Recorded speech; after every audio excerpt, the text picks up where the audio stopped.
Chef Alex Stupak was born and raised in Massachusetts. He made his first appearance in a professional kitchen at the age of 12 after he convinced the restaurant's owner he was of legal age. That was the start of a very successful career, first as an award-winning pastry chef in some of the nation's top kitchens. Then, after a chance encounter with a really great tortilla, he shifted away from making desserts to making tacos. That must have been some meeting. He's now changing the face of Mexican cuisine in New York City, one restaurant at a time, as the owner of, and you're going to give me the names, Alex. Empellón, it's Taqueria, Cocina, and Al Pastor. All right.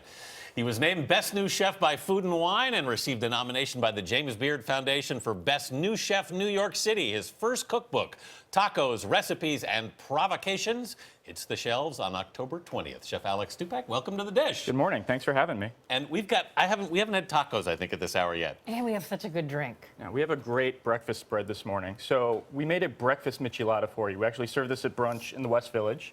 It's orange juice, some chili salt, some white soy sauce, and it's my favorite breakfast drink. It's one of mine also. People don't know about this drink. They should try it. Yeah, and we picked some things that I think are good for breakfast, some traditional, some not. So over there you have some deviled egg tacos, a little bit of siquio pak underneath it, which is a Yucatecan pumpkin seed paste. Really delicious.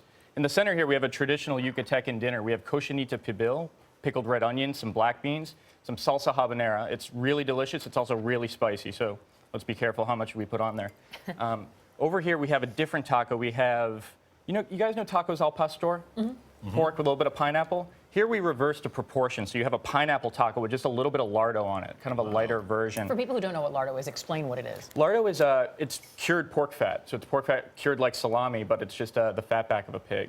Super delicious. You shave it really, really thin, it just sort of melts. Yeah, and here we have a dessert. We have tres leches cake. We actually serve a tasting menu at Empellón Cocina.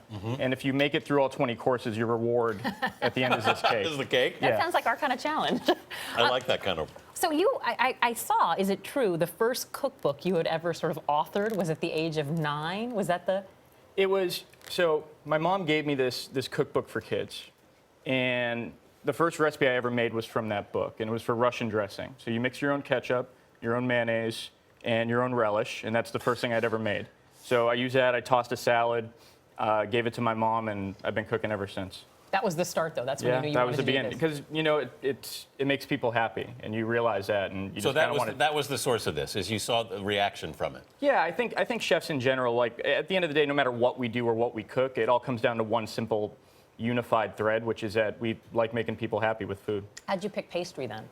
I fell into it. I actually was forced into it. I was doing my externship for culinary school. I was working at a restaurant, and they said, well, you got to help out and make pastries. And I was like, I don't want to make desserts. And the chef, Ken Oranger, who I was working for, he handed me this book, and he said, no, you don't understand. And he gave me this prolific cookbook, and it kind of planted the seed. And after that, I weaseled my way into a pastry kitchen, and I ended up being a pastry chef for 10 years. And you were a pastry chef in some of the top restaurants in the country, but when you made this switch to Mexican food, I mean, you practically blew everybody's mind. Yeah, I knew it was going to shock people and rub some people the wrong way, because they were like, well, why would you do this and then do Mexican? And I think that point is that I don't think Mexican gets a fair shake in New York City. I don't think people take it seriously enough. Right. Sure, we love our cheap taco, we love our hangover food, but I think to treat it like a serious cuisine the way we regard Italian cooking or French cooking here in New York City, that's what's important to me, and that's why I started Empellón. As I get your signature on this dish, we want to ask you if you could have this meal with any person, past or present, who would that person be? You know, it'd have to be my grandfather. I never, sadly, got to meet him, but he had the same name as me, and he was a chef in Massachusetts in the 50s. And I think it'd be cool to talk about food and show him what I was doing. Wow, it runs in the family. Yeah. Chef Alex Stupak, thank you so much. Thank you. For more on Alex and the dish, please head to our website at cbsthismorning.com.